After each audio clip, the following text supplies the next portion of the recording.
দুনিয়ার জমিনটা খুব সংক্ষিপ্ত একটা জমিন। এই জমিনের মধ্যে কিন্তু বেশি দিন থাকা যাবে না। আজ আছি কাল থাকবো না। এই তো 2 দিন আগে একটা মিডিয়ার খবর দেখলাম রে ভাই, অল্প বয়সের একটা যুবক মোটর সাইকেল অ্যাক্সিডেন্ট করে দুনিয়া থেকে বিদায় হয়ে গেছে। মুখের মধ্যে দাড়ি নাই। আমরা মুসলমান হইলাম, মুসলমান হওয়ার পরে আমাদের দায়িত্ব, আমাদের কর্তব্য হলো নবীর আদর্শ গ্রহণ করা। বলেন ঠিক কিনা? এই যুবকটা দুনিয়া থেকে বিদায় হয়ে যাওয়ার পর এক মুরব্বী লোক দেখলাম চেন টেনে দেখতেছে লোকটা কি মুসলমান না অন্য ধর্মী। বলেন তো দেখি, যদি মুসলমান থাকতো তাহলে মুসলমানের আদর্শ থাকতো, নবীর আদর্শ থাকতো, তাহলে কি তার চেন খুলে দেখা লাগতো? কথা বলেন। এই জন্য ভাইয়ারা আমার সময়টার বহুত দাম। ওমর ফারুক রাদিয়াল্লাহু তাআলা বলেন, এই যে কবর সাহাবীরা তোমরা দাঁড়াও। ওমর ফারুক রাদিয়াল্লাহু তাআলা কবর দেখে 2 রাকাত নামাজ আদায় করে ফেললেন। 2 রাকাত নামাজ আদায় করার পর সাহাবায়ে কেরাম বললেন, ওগো আল্লাহর নবীর সাহাবী, আপনি এই জায়গার মধ্যে 2 রাকাত নামাজ পড়লেন, কেন নামাজ পড়লেন? নবী করিম সাল্লাল্লাহু আলাইহি ওয়াসাল্লাম কি কোনদিন নামাজ পড়ছে নাকি? ওমর বলে যে সাহাবীরা রে, আমি জানি না নবী পড়েছে কিনা আমার স্মরণ নাই, কিন্তু আমার ভিতরে একটা তামান্না জাগলো। এই যে কবরগুলো এখানে কবরস্থ করা হইল, এই কবরের ভিতরে যে মানুষগুলো আছে, এই মানুষগুলো এক সময় হয়তো নামাজ পড়তো, এক সময় হয়তো এই মানুষগুলো আল্লাহ নামের জিকির করত। দেখেন তো দেখি, এই যে গত কয়েক বছর আগে আপনাদের এই জায়গার মধ্যে যে মাহফিল হয়েছে, এই মাহফিলের মধ্যে হয়তো অনেক মানুষ ছিল, আজকে এই মাহফিলের মধ্যে নাই। আল্লাহ রাব্বুল আলামিন কাকে কখন কোন অবস্থায় দুনিয়া থেকে বিদায় করে দেয়, কে কখন দুনিয়া থেকে বিদায় হয়ে যায় জানা নাই। কত মানুষ কি বলে রাত্রে একসাথে চা খাইলাম, সকালে শুনে মাইকের আওয়াজ, আব্দুল্লাহর বেটা অমুক নাই। আরে ভাই রাত্রে না একসাথে চা খাইলাম, বলে রাত্রে বেলা একটা স্ট্রোক করা মরণ আসছে, ওই স্ট্রোক করা মরণ তাকে গ্রাস করে ফেলছে, সে দুনিয়া থেকে বিদায় হয়ে গেছে। ওমর বলেন, কবরগুলোর মধ্যে কেউ এখন সুবহানাল্লাহ তালিম করতে পারে না, কেউ ফজরের নামাজ পড়তে পারে না, জোহরের নামাজ আদায় করতে পারে না, কেউ আসরের নামাজ আদায় করতে পারে না, মাগরিব পড়তে পারে না, এশার পড়তে পারে না। এই সময়টার জন্য কত মায়া, হয়তো মালিকের দরবারে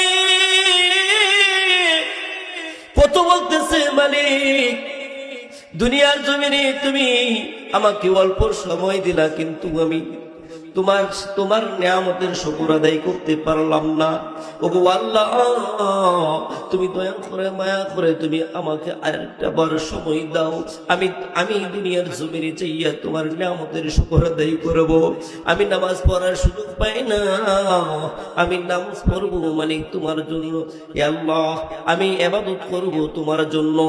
রব্বুল আলামিন বলেন, বান্দা তোমাকে আমি যতটুকু 60 বছর, 70 বছর, 80 বছর, 40 বছর তোমাকে আমি একটা সময় দিলাম, এরপরে আর কোন সময় নাই, এরপরে আর কোন সময় নাই। এই সময়টার জন্য কবরস্থ মানুষগুলো আফসোস করতেছে। ওমর বলেন, আমি দুনিয়ার জমিনে আছি তাই 2 রাকাত নামাজ আদায় করে মালিকের দরবারে শুকর আদায় করলাম। মালিক এত দয়ার মালিক। ওমর রাদিয়াল্লাহু তাআলা সময়টাকে এত দাম দিয়েছেন, শুধু ওমর রাদিয়াল্লাহু তাআলা দিয়েছে তাই নয়, আল্লাহর পয়গম্বর সাল্লাল্লাহু আলাইহি ওয়াসাল্লাম রাত্রিবেলা ঘরের মধ্যে শয়ন করতে গেছেন। আয়েশা সিদ্দিকা রাদিয়াল্লাহু তাআলা আনহা দেখলেন আল্লাহর পয়গম্বর রাত্রি যাপন করবেন, কাপড় চোপড় খুলে ফেলছেন, আবার বিছানার মধ্যে বসার পর আবার পুনরায় উঠে গেলেন, আবার কাপড় চোপড় করে ফেললেন। আয়েশা রাদিয়াল্লাহু তাআলা আনহা বললেন, ও পয়গম্বর, আপনি কি আজকে আমাকে সময় দিবেন না? আপনি কি অন্য কাউকে সময় দিবেন? ও পয়গম্বর, আপনি এমন করতে পারেন না। আল্লাহর পয়গম্বর সময়টাকে কেমন মূল্যায়ন করেছেন যুবক ভাইয়েরা। আজকে তো আমরা ফেসবুক নিয়ে ব্যস্ত, আজকে তো আমরা ফ্রি ফায়ার নিয়ে ব্যস্ত, আজকে তো আমরা গেম নিয়ে ব্যস্ত, আজকে তো আমরা এমন কিছু নিয়ে ব্যস্ত যে জীবন যৌবন সবকিছু ধ্বংস হয়ে যাইতেছে। আল্লাহর পয়গম্বর সাল্লাল্লাহু আলাইহি ওয়াসাল্লাম আয়েশার বিছানা থেকে উঠিয়া আল্লাহর নবী জায়নামাজ বিছাইয়া আল্লাহর নবী উম্মতের জন্য কান্দে, উম্মতের জন্য কান্দে। আল্লাহ, তুমি আমার উম্মতদেরকে তুমি ক্ষমা করে দাও। ও মালিক, তুমি আমার উম্মতদেরকে তুমি মাফ করে দাও। আল্লাহ রাব্বুল আলামিন জিবরাইল আমিনকে পাঠাইয়া বলেন, ও জিবরাইল, আমার নবী কেন কান্নাকাটি করে? জিবরাইল দৌড়ে আসলেন, আয়েশা নবীকে জিজ্ঞাসা করলেন, কি দুঃখ, কি বেদনা? আল্লাহ রাব্বুল আলামিন সবকিছু জানেন, সবকিছু জানেন। তারপরেও জিজ্ঞাসা করলেন, কি জন্য কান্দেন? আল্লাহ রাব্বুল আলামিনের হাবিব বলেন, ও জিবরাইল, আমার জানি কেমন মনে হইতেছে আমার উম্মতগুলো গুনাহগার হয়ে যাইতেছে, আমার উম্মতগুলো গুনাহগার হয়ে যাইতেছে। আমার উম্মত একটা জাহান্নামে থাকতে আমি জান্নাতে যাব না। সুবহানাল্লাহ। আল্লাহ পাক রব্বুল আলামিন বলেন, ওয়াল আসর, সময়ের কসম, আসরের কসম, কসম করে আল্লাহ রাব্বুল আলামিন বলতেছি, বান্দা, কসম খাইতে হইলে আমি রবের কসম খাইবা, দুনিয়ার কোন কসম খাওয়া যাবে না, দুনিয়ার কোন মানুষের কসম খাওয়া যাবে না। আমরা তো জামাইয়ের কসম খাই, সন্তানের কসম খাই, বউয়ের কসম খাই, আমরা বড় বড় জিনিসের কসম খাই, ওই কসমগুলো খাওয়া যাবে না। আল্লাহ বলেন, আমি বললাম সবচেয়ে বড় কসম খাইতে হলে আমাকে নিয়ে কসম খাইতে হবে। আল্লাহ বলেন, ওয়াল আসর, সময়ের কসম, ইন্নাল ইনসানা লাফি খুসর, ইন্নাল ইনসানা, নিশ্চয়ই মানুষ ক্ষতিগ্রস্তের মধ্যে আছে, নিশ্চয়ই মানুষগুলো পেরেশানি অবস্থার মধ্যে আছে। মানুষগুলো দেখেন, যদি ঠিক মতনের দোকানের মধ্যে সময় না দেয়, দোকানের মধ্যে লস। মানুষ যদি ফ্যাক্টরির মধ্যে সময় না দেয়, ফ্যাক্টরির মধ্যে লস। মানুষ যদি প্রতিষ্ঠানের মধ্যে সময় না দেয়, তাহলে প্রতিষ্ঠানের লস। মানুষ যদি বিভিন্ন কাজকর্মের মধ্যে সময় না দেয়, সবকিছুর মধ্যে লস। আপনি যদি জমিনের মধ্যে সময় না দেন, তাহলে জমিনের মধ্যে ফসল আসবে না। আপনি যদি গাছের গোড়ার মধ্যে পানি না দেন, তাহলে গাছের মধ্যে ফলন আসবে না। আপনি যদি এই যে সামিয়ানা, এই যে একটা মাহফিলের আয়োজন করেছেন, এইটার মধ্যে যদি সময় না দিতেন, তাহলে কিন্তু সফলতা অর্জন হইত না। এই জায়গার মধ্যে সময় দিয়েছেন, তাই আল্লাহ রাব্বুল আলামিন এটার সফলতা দিয়েছেন। কি সফলতা দিয়েছেন? একের পর এক ওয়াজ আসতেছে, একের পর এক আলোচনা চলতেছে, আপনারাও শুনতেছেন, আপনাদেরও ফায়দা হইতেছে, আমাদেরও ফায়দা হইতেছে।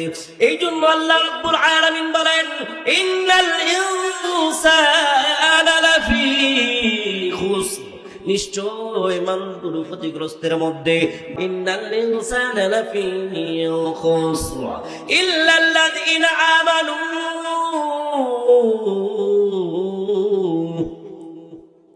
কিন্তু তারা নয়, কিন্তু ওই সমস্ত মানুষগুলো নয় যারা ঈমান আনয়ন করে। চার শ্রেণীর মানুষ কোনদিন ক্ষতিগ্রস্ত হবে না। কয় শ্রেণীর মানুষ? সবাই বলেন। এই চার শ্রেণীর মানুষ, এই চার শ্রেণীর মানুষ কোনদিন ক্ষতিগ্রস্ত হবে না। আল্লাহ পাক রব্বুল আলামিন কুরআনুল কারীমের মধ্যে বলতেছেন, ইল্লাল্লাযীনা আমানু, বিশ্বাস করেন।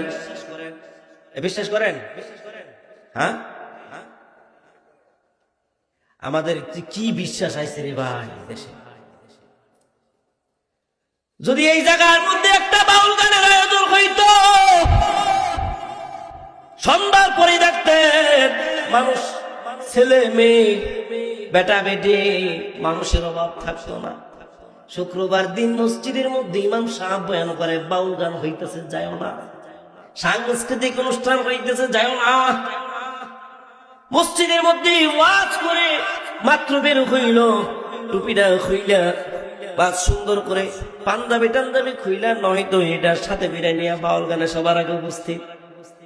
আর ওই বাউল গানের বক্তা বলতেছে কুল আউযু বিরাব্বিন নাসে, মালিকিনও নাচে, ইলাহিনও নাচে, মিন শাররিল ওয়াসওয়াসিল খান্নাসিও নাচে। বলেন নাউযুবিল্লাহ। ৯২ ভাগ মুসলমানের দেশের মধ্যে এই বাউল নামের ফাউল সরকার, আবুল নামক বাউল সরকার, এই সরকার রে বাংলাদেশের মধ্যে যদি ছেড়ে দেওয়া হইতো, এই সরকারকে যদি, এই বাউল সরকারকে যদি ধরে যদি তাকে জেলে না দেওয়া হইতো, আমি বিশ্বাস করি, আমি মানি, আমি এটা বিশ্বাস করি, এই জমিনের মধ্যে যদি ওকে ছেড়ে দেওয়া হইতো, ওকে যেভাবে পিটানো শুরু করে দিছিল, 1 ঘন্টা সময় লাগতো না ওর জন্য ইন্না লিল্লাহ পড়া লাগতো। জোরে বলা ঠিক কিনা? এই বাউল সরকার, এই বাউল সরকার সেই এমন ভাবে আল্লাহকে নিয়ে কটূক্তি করে। আল্লাহ কি বলে? ওগো আল্লাহ, তুমি একজন আল্লাহ হইলা কেন? তুমি একজন আল্লাহ হইছো দেখি তো তোমার কষ্ট, তোমার মতো এরকম 200-400 আল্লাহ বানাইতা তোমার জন্য সহজ হইতো। বলেন নাউযুবিল্লাহ। ও আল্লাহর মতো আল্লাহর কোনো পাছাও পাই না, মুখও পাই না। বলেন নাউযুবিল্লাহ। আমরা বলবো, বর্তমান সরকারকে বলবো, এইরকম নাস্তিককে যে নাকি মুসলমান দাবি করে এইরকম নাস্তিকতা করবে, আমার আল্লাহকে নিয়ে ব্যঙ্গ করবে, আমার আল্লাহকে নিয়ে এইরকম ভাবে নাকি যারা মন্তব্য করবে, ওদেরকে ফাঁসি ছাড়া অন্য কোনো শাস্তি এর জন্য যোগ্য না। জোরে বলেন ঠিক কিনা? এই মানুষগুলোর জন্য একমাত্র ফাঁসি। কেন ফাঁসি দিব? কেন ফাঁসি দিব? এই জন্যই ফাঁসি দিব যাতে এক বাউল সরকারকে দেখে আরো 1000 বাউল গুলো শিক্ষা নেয় যে না না, আমাদের দাড়ি নাই, আমাদের ঈমান নাই, আমরা এই সমস্ত কথা বললেও আমাদের ঈমান থাকবে না। আমরা হুজুররা এমনি চিতি না, এমনি রাগ করি না, এমনি আমরা গরম হই না, এমনি আমরা গরম দেখাই না মানুষের মধ্যে। কারণ আমাদের কথা হলো, আমাদের হুজুরদের কথা হলো, তুমি মুসলমান, তুমি মুসলমান, তুমি মুসলমানের আদর্শ নিয়ে থাকবা, আল্লাহর হুকুম মতো চলবা, নবীর তরিকা অনুযায়ী চলবা। ঠিক কিনা? এই জোরে বলেন ঠিক কিনা? আল্লাহর হুকুম, নবীর আদর্শ নিয়ে চলবা। কিন্তু আমার দেশের মধ্যে, আমার এই সোনার দেশের মধ্যে, এই বাংলাদেশের মধ্যে হিন্দু থাকবে, বৌদ্ধ থাকবে, খ্রিস্টান থাকবে, বিধর্মী থাকবে, নিজ ধর্ম নিজে পালন করে এমন মানুষও থাকবে, আমাদের কোনো দুঃখ নাই। কিন্তু যেই মানুষগুলো আল্লাহকে নিয়ে, আল্লাহর নবীকে নিয়ে কটূক্তি করবে, এই মানুষকে এই জমিনের মধ্যে জায়গা দেওয়া হবে না। কারণ এটা হলো ৯২ ভাগ মুসলমানের দেশ। এই দেশের মধ্যে ইসলাম থাকবে, এই দেশের মধ্যে সব ধর্মের লোক থাকবে, কিন্তু আমার আল্লাহকে নিয়ে, আমার নবীকে নিয়ে যে কটূক্তি করবে, এর জিহ্বা টেনে ছেড়ে দিতে হবে। আল্লাহ পাক রব্বুল আলামিন, আল্লাহ পাক রব্বুল আলামিন বলেন ইন্নাল ইনসানা লাফি খুসর। সমস্ত মানুষই ক্ষতিগ্রস্ত। ক্ষতিগ্রস্ত নয় কারা? 4 শ্রেণীর মানুষ। কয় শ্রেণীর মানুষ? 4 শ্রেণীর মানুষ। আল্লাহ রাব্বুল আলামিন বলেন ইল্লাল্লাযীনা আমানু, যেই সমস্ত মানুষ ঈমান আনয়ন করবে। আমরা ঈমান আনয়ন করেছি, আমরা আল্লাহকে বলবো, আল্লাহ আলম সরকার বাড়ি বাইতুল মামুর জামে মসজিদের উদ্যোগে যে মাহফিল হয়েছে গো আল্লাহ, এই মাহফিলের মধ্যে আল্লাহ গভীর রাত পর্যন্ত তোমার দিনের বরত্বের কথা শুনলাম। কত অন্ধকার, কত একাকিত্ব গুনাহ করলাম। ওই অন্ধকার একাকিত্বের গুনার জন্য তোমার কাছে ক্ষমা চাই। ওই 5 তারিখে 5 ডিসেম্বরের মাহফিলকে উসিলা করে বলি, আল্লাহ তুমি ওই উসিলা করে তুমি আমার জিন্দেগির গুনাহ খাতাগুলো মাফ করে দাও। সকলে বলেন আল্লাহুম্মা আমিন। ঈমান আনয়ন করতে হবে। ঈমান কেমন? ঈমান আনয়ন করতে হবে। দেখেন, আমি আর আপনি 100, 500, 1000, 5000 টাকার কাছে বিক্রি হয়ে যায়, কিন্তু ফেরাউনের স্ত্রী আসিয়া রাদিয়াল্লাহু তাআলা আনহা কঠোর একজন ফেরাউন, ইসলাম বিরোধী মানুষ সারা দিন বলে আমি খুদা, আমি আল্লাহ, আমি রব, কিন্তু রাতের অন্ধকারে আল্লাহকে ডাকে বললে আল্লাহ ওগো দয়ার মালিক, তুমি তো জানো আমি রব না, আমি তোমার এক গুনাহগার বান্দা। মালিক গো, আমি যদি আমার নিজেকে যদি রব মনে করি, আমি যদি আমার নিজেকে যদি আল্লাহ দাবি করি, আমার কাছে খুব ভালো লাগে। ওগো আল্লাহ, আমি রব দাবি করলে আমার কাছে খুব ভালো লাগে। তুমি জাহান্নাম দিও মালিক, তুমি আযাব দিবার হইলে তুমি আযাব দিও, কিন্তু দুনিয়ার জমিনের মধ্যে আমি খোদা দাবি করেছি, এটা বাস্তবায়ন করাইয়া দিও। সবাই তাকে রব বলে, সবাই তাকে আল্লাহ বলে, সবাই তাকে সৃষ্টিকর্তা বলে, কিন্তু আসিয়ার মনে মনে তাকে বিশ্বাস হয় না, কারণ ঘরের মহিলাই তো জানে তার স্বামী কেমন, ঠিক কিনা? 4 জন সন্তান হয়েছে, কন্যা সন্তান কয়জন? ফেরাউনের সন্তান 4 জন কন্যা। আইনা দিয়া মাথা আশ্রাইতে যাইয়া চিরুনি পড়ে গেছে। আসিয়া বলে বিসমিল্লাহির রহমানির রহিম। ফেরাউন কি বললা? এই ওই কি বললা তুমি? যা বলছি এটা তোমার বিশ্বাস হইল, ওইটা না হইল ওইটা তুমি কি করবা? তোমার ক্ষমতা আমি জানি না। আসিয়া রাদিয়াল্লাহু তাআলা আনহা বিসমিল্লাহির রহমানির রহিম বলে, দুনিয়ার সমস্ত মানুষ আমাকে রব জানে, আমাকে আল্লাহ জানে, আর তুমি আমাকে আল্লাহ মানো না, তোমাকে আমি ছাড়বো না। বিবি আসিয়া বলে, তুমি আমাকে কি করবা? তুমি আমাকে মারবা, তুমি আমাকে কাটবা, তুমি আমাকে শাস্তি দিবা, তুমি আমাকে এরকম কষ্ট দিবা, দাও, তারপরেও আমার মালিক আমার আল্লাহ। একটু ডাক দিয়ে বলেন না আল্লাহ, আরো জোরে ডাক দিয়ে বলেন না আল্লাহ। আসিয়া রাদিয়াল্লাহু তাআলা আনহা কি ফেরাউন বলল, আমার বিবি যদি আমার বিরোধিতা করে তাহলে সমাজের মাঝে আমি মুখ দেখাইতে পারবো না। বিবি বলে, তুমি তোমার যে কি পরিমাণ ক্ষমতা আছে এটা আমার জানা আছে। তোমার যদি এত ক্ষমতা থাকে, তুমি যদি রব থাকো, তাহলে তুমি বলো তো দেখি তোমার যে 4 জন কন্যা সন্তান হইল, তাহলে একটা ছেলে সন্তান তুমি কেন দিতে পারলা না? তুমি কেমন রব হইলা? ফেরাউন বলে, এ প্রহরীরা, ও প্রহরীরা, এই আমার বিবিকে তোমরা শাস্তির ব্যবস্থা করে দাও। বিবি আসিয়াকে এরকম উত্তপ্ত রোদের উপরে বালুর উপরে এরকম শোয়া রাখে, উত্তপ্ত জমিনের উপরে এরকম শোয়া রাখে, আর সন্ধ্যা হইলে তাকে আবার ফিরিয়ে দেয়, আবার এরকম অত্যাচার করে। আসিয়া রাদিয়াল্লাহু তাআলা আনহা ডাক দিয়া বলেন, ও স্বামী আমার জীবন চলে যাইতে পারে, আমার মরণ হয়ে যাইতে পারে, কিন্তু আমার জবান থেকে আমার মালিকের শব্দটা তুমি কেড়ে নিতে পারবা না।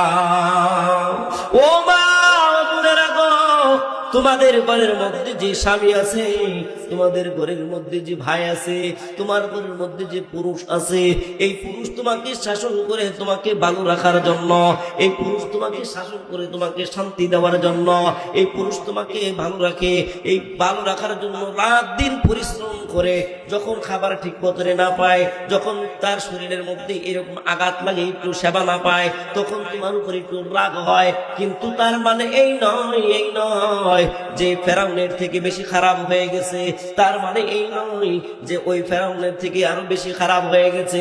তোমার স্বামী তুই একজন খাঁটি মুসলমান, তোমার স্বামী তুই একজন নবী প্রেমিক, তোমার স্বামী তুই একজন আল্লাহওয়ালা, তোমার স্বামী তো 5 ওয়াক্ত নামাজ গুজারি, তোমার স্বামী তোমাকে ভালো রাখার জন্য এত পরিশ্রম করতেছে।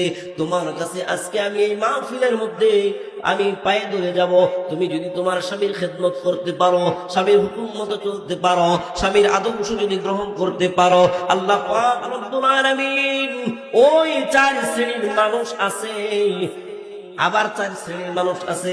আল্লাহর নবী সাল্লাল্লাহু আলাইহি ওয়াসাল্লাম জমিনের মধ্যে 1 2 3 4 এরকম 4টা দাগ দিলেন। 4টা দাগ দিয়ে বলতেছে, ও সাহাবীরা তোমরা কি বলতে পারো এই দাগগুলার মানে কি? সাহাবীরা বলে আল্লাহ এবং আল্লাহর নবী ভালো জানেন, আল্লাহর নবী ভালো জানেন। আল্লাহর নবী সাল্লাল্লাহু আলাইহি ওয়াসাল্লাম বলেন, এই 4টা দাগ হলো আল্লাহ পাকের জান্নাতের মধ্যে সব থেকে সম্মানিত নারী। সুবহানাল্লাহ। এই 4টা নারী হলো আল্লাহ পাকের সবচেয়ে বড় সম্মানিত নারী। এই জন্য মা বোনদেরকে বললো, এই 4 শ্রেণীর নারীর ভক্ত হয়ে যাও, 4 শ্রেণীর নারী ভক্ত হয়ে যাও। ঘরের পুরুষদেরকে আদর যত্ন সেবা দেওয়া শুরু করে দাও। এই 4 শ্রেণীর নারীদের ভক্ত হয়ে 4 শ্রেণীর নারীদের ভক্ত হয়ে যাও। এই 4 শ্রেণীর নারী কে কে? এই 4 জন নারী কে কে? একজন হলো খাদিজাতুল কুবরা, একজন হলো খাদিজাতুল কুবরা রাদিয়াল্লাহু তাআলা আনহা। কে উনি?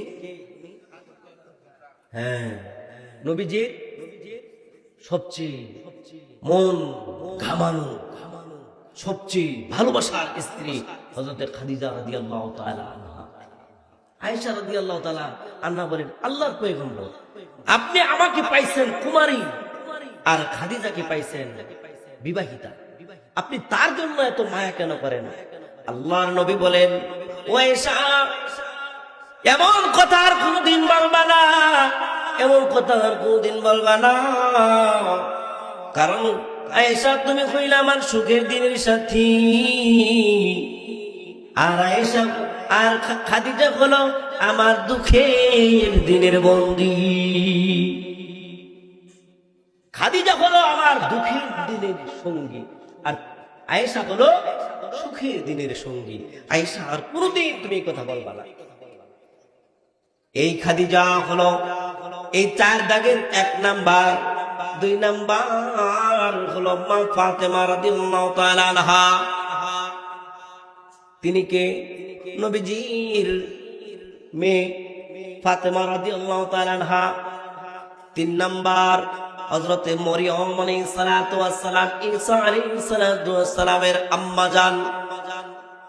আর 4 নাম্বার হলো যুগের মধ্যে আমরা পুরুষরা যদি নারীকে একটা বকা দেয়, এই বকা দেওয়ার কারণে বিবি সকালবেলা উঠে বাপের বাড়ি চলে যায়। বাপের বাড়ি যাইয়ে বলে, বাবা এই স্বামীর ঘর আর আমি করব না, দিতে তো কম দিলাম না, এত দেওয়া দিলাম, এত দেওয়া তুমি দিলা, মোটর সাইকেল দিলা, ফ্রিজ দিলা, টেলিভিশন দিলা, জমি জমা দিলা, গাড়ি দিলা, বাড়িও কইরা দিলা, কিন্তু এই স্বামী তো আমার আদর করে, আমারে বকা দিছে। বাবা বলে, কেন বকা দিছে? এই প্রশ্ন না কইরাই থানায় চলে যায়, নারী নির্যাতন মামলায় দিল ঢোকায়। কিন্তু 4 নাম্বার হলো বিবি আসিয়া রাদিয়াল্লাহু তাআলা আনহা। সে কোনো অভিযোগ করে নাই, তাকে এই রকম আল্লাহ পাক রব্বুল আলামিন ঈমান আনয়ন করার কারণে আল্লাহ পাক রব্বুল আলামিন তাকে এত সম্মানিত করেছেন। বলেন সুবহানাল্লাহ। 4 শ্রেণীর মানুষ শুধু ক্ষতিগ্রস্ত হবে না, আর সমস্ত মানুষগুলো ক্ষতিগ্রস্ত হবে। জাহিলিয়াতের যুগে ওমর রাদিয়াল্লাহু তাআলা আনহু ইসলাম গ্রহণ করে নাই। এরকম মজবার মধ্যে কাফেররা বলতেছে, মুহাম্মদ সাল্লাল্লাহু আলাইহি ওয়াসাল্লাম মুহাম্মাদের কল্লাটা কে আনতে পারবা, তাকে 100 উট আমি তোমাকে দান করব। যেই নবীকে না বানাইলে আসমান হইতো না, যেই নবীকে না বানাইলে জমিন হইতো না, যেই নবীকে না বানাইলে আমি ওয়াহিদুল আলাম ওয়াশিদু হইতাম না, যেই নবীকে না বানাইলে আজকে মাহফিল হইতো না, যেই নবীকে না বানাইলে দুনিয়ার কোনো কিছু জন্মাইতো না, সবুজ একটা গাছ জন্মাইতো না। ওই নবীকে মারার জন্য কাফের বেঈমান মুশরিকরা মিটিং করতেছে, কে নবীকে মারতে পারবা, কে মুহাম্মদকে মারতে পারবা। যে মুহাম্মদকে মারতে পারবা ওই ব্যক্তির জন্য 100 লাখ উট আমি তাকে দান করব। সমস্ত মানুষগুলো চুপ হয়ে গেল। মুহাম্মদকে মারা তো এত সহজ না, মুহাম্মদকে কেউ মারতে পারবে না, বরঞ্চ মুহাম্মদকে যে মারতে যায় সেই মুহাম্মদের ধর্ম গ্রহণ করে চলে আসে। বলেন সুবহানাল্লাহ, আরো জোরে বলেন সুবহানাল্লাহ, আরেকবার বলেন সুবহানাল্লাহ। উমর ডাক দিয়ে বলেন, ও লিডার, আমি পারবো, আমাকে 100 উট দিবেন যদি আমি মুহাম্মদের কল্লাটা আনতে পারি। উমর মাঝখান থেকে দাঁড়াইয়া গেলেন, আমি পারবো বললে ডার। উমর এই কথা বলে যে তরবারটা আমাকে দাও। এই তরবার নিয়ে যখন উমর রাদিয়াল্লাহু তাআলা রাস্তা দিয়ে যাওয়া শুরু করে দিয়েছেন, আপনাদের এই চৌরাস্তা মোড় পর্যন্ত যাওয়ার পরে মনে করেন উমর রাদিয়াল্লাহু তাআলার সাথে সাদ সাহাবীর সাথে দেখা হয়। সাদ সাহাবীর সাথে দেখা হওয়ার পর বলে, উমর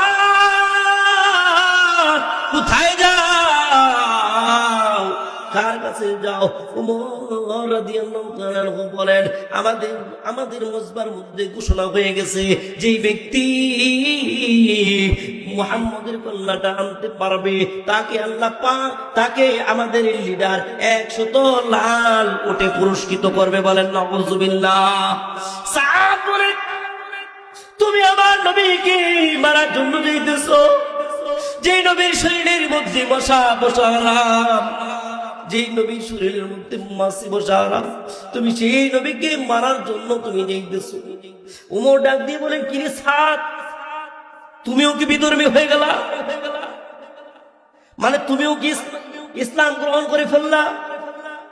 সাদ ডাক দিয়ে বলেন, ভাইয়া, আমিও মুহাম্মদের দরবারে গেছিলাম, এত সুন্দর চেহারা, মায়ার নবীর এত সুন্দর চেহারা রে ভাই।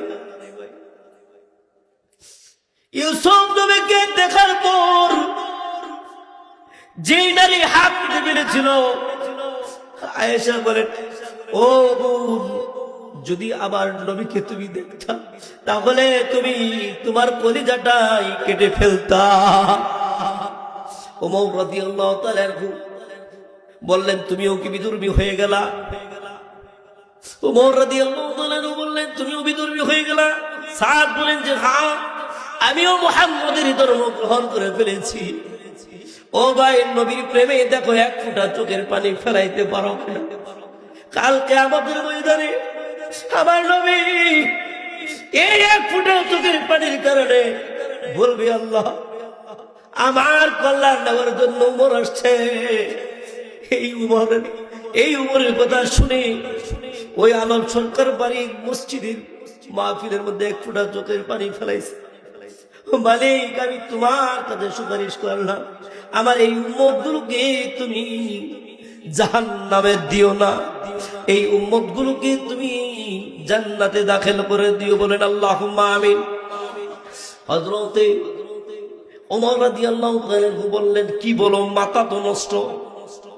ওমর ডাক দিয়ে বলেন, মাথা নষ্ট করে দিলাম। হযরতে সাদ রাদিয়াল্লাহু তাআলা বলেন, শুধু আমি নই, তোমার বোন জামাইও উমরের ধর্ম গ্রহণ করেছে। তোমার বোন জামাই উমর ধর্ম গ্রহণ করেছে। কি বলো? যদি তুমি মুহাম্মদকে যদি আগে মারতে চাও তাহলে তোমাকে বলবো, আগে তোমার বোন জামাইকে তুমি মারো, তারপর তোমার বোনকে মারো, তারপরে তুমি মুহাম্মদকে মারতে যাবা, এর আগে যাই বড় বড়। ওমর রাদিয়াল্লাহু তাআলা দৌড়ে চলে গেলেন বাড়িতে যাইয়া দরজার মধ্যে টাক দিলেন। ওমরের বোন বলে, এই যে আজরাইল চলে আসছে, আজরাইল চলে আসছে। আর কান দিয়ে শুনে কোরআন তেলাওয়াত হইতেছে, আর রহমান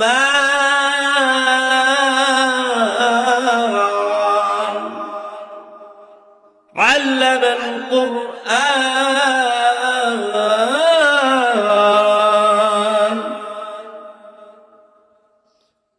কি কিরে কি তেলাওয়াত করে, কি বলে কোরআন তেলাওয়াত করতেছে, কান পেতে শুনে মেজাজটা আরো গরম হয়ে গেছে ওরে। দরজার মধ্যে জুড়ে জুড়ে ধাক্কা দেয় আর বলে, বোন রে দরজা খুল, নয়তো কিন্তু দরজা ভেঙে ফেলবো। বোন দরজা খুলে দিল। খুলে দেওয়ার পর দেখলো দুইজন মিলে বোন আর বোন জামাই বসে বসে কোরআন তেলাওয়াত করে। আল্লাহু আকবার। আওয়াজে সন্তুষ্ট মা জুড়ে বলেন আল্লাহু আকবার। আর একবার মালিককে সন্তুষ্ট করার জন্য বলেন আল্লাহু আকবার। আল্লাহর বান্দি যাইয়া দেখেন কোরআন তেলাওয়াত করতেছেন। এই কোরআন পড়তেছি, উমর রাদিয়াল্লাহু তাআলা আনহু বলল, বোন রে তুই কি আমার ধর্মের মধ্যে, বাপ দাদার ধর্মের মধ্যে কালি দিলি? ও বোন, তুই কি আমার বাপ দাদার ধর্মের মধ্যে কালি দিলি? তুই কিভাবে পারলি তুই মুহাম্মদের ধর্মটা গ্রহণ করার জন্য? ওমর রাদিয়াল্লাহু তাআলা আনহু বললেন, এই ধর্ম ছেড়ে দে, নয়তো তোর জীবন দিয়ে দে। ওমরের বোন বলে, ভাইয়া আমার জীবন আমি দিয়ে দিতে পারি ভাইয়া, কিন্তু আমার এই ধর্ম আমি ছাড়তে পারি না। ওমর রাদিয়াল্লাহু তাআলা আনহু বোন জামাইকে মারতে শুরু করে দিলেন। বোন জামাইকে মারতেছেন, বোনকেও মারতেছেন, মারতে মারতে অজ্ঞান করে ফেলে দিয়েছেন। বোন জামাই মাটিতে পড়ে গেছে। বোন বলে, ভাইয়া তুমি আমাকে আর মারবা না। তুমি যে বাবার সন্তান, আমিও কিন্তু সেই বাবার সন্তান। আমি কিন্তু এখন তোমার উপরে আবার রিপ্লে করা শুরু করে দিব, রিপিট অ্যাকশন শুরু করে দিব। ওমর বললেন, কিরে বোন, ছোট থেকে নিয়ে তোকে আমি এত বড় করলাম, লালন পালন করলাম, এত আদর যত্ন করলাম, কোনদিন তোকে আমি ফুলের টুকা দিলাম না, কিন্তু তুই আজকে আমার সামনে এত বড় কথা বললি। ওরে বোন, কি এমন মজা পাইছুস, কি পাইছুস এটার মধ্যে? ওমর বলে, বোন তুই আমাকে এই কালামটা একটু দে, যে কালামের জন্য তোকে আমি এত মারলাম, কিন্তু তুই কালাম ছাড়লি না, ধর্ম ছাড়লি না, তুই এই ধর্মের মধ্যেই রইলি। ওরে বোন, তুই আমাকে এই ধর্মটা আবার শিক্ষা দিয়ে দে, আমিও এই ধর্মের পাগল হইতে চাই, এই ধর্মটা আমি আবার পালন করতে চাই। বোন বলে, এইভাবে হবে না, এইভাবে হবে না। এই ধর্ম পালন করতে হইলে, কোরআনটা তোমাকে স্পর্শ করতে হইলে তোমাকে পবিত্রতা অর্জন করতে হবে। পবিত্রতা অর্জন কর। এই ফাঁকে আবু তালহা রাদিয়াল্লাহু তাআলা চিপা থেকে বের হয়ে আসলে তাদেরকে কোরআন শিক্ষা দিতেছে। উমরকে ডাক দিয়ে বলেন, উমর শুনো শুনো, আজ বৃহস্পতিবার রাত আমার নবী দোয়া করেছে, আল্লাহ হয়তো আবু জেহেল নাই তো উমরকে তুমি ইসলামের জন্ম দিয়ে দাও, ইসলামকে শক্তিশালী করে দাও, আল্লাহ হয়তো আপনার জন্য ইসলামের জন্য কবুল করেছে। বলেন সুবহানাল্লাহ। উমর রাদিয়াল্লাহু তাআলা পবিত্রতা অর্জন করে নবীর দরবারে যাইয়া উমর রাদিয়াল্লাহু তাআলা তরবারি জমা দিয়া আল্লাহর নামে কালেমা পড়ে মুসলমান হয়ে গেছে। বলেন সুবহানাল্লাহ।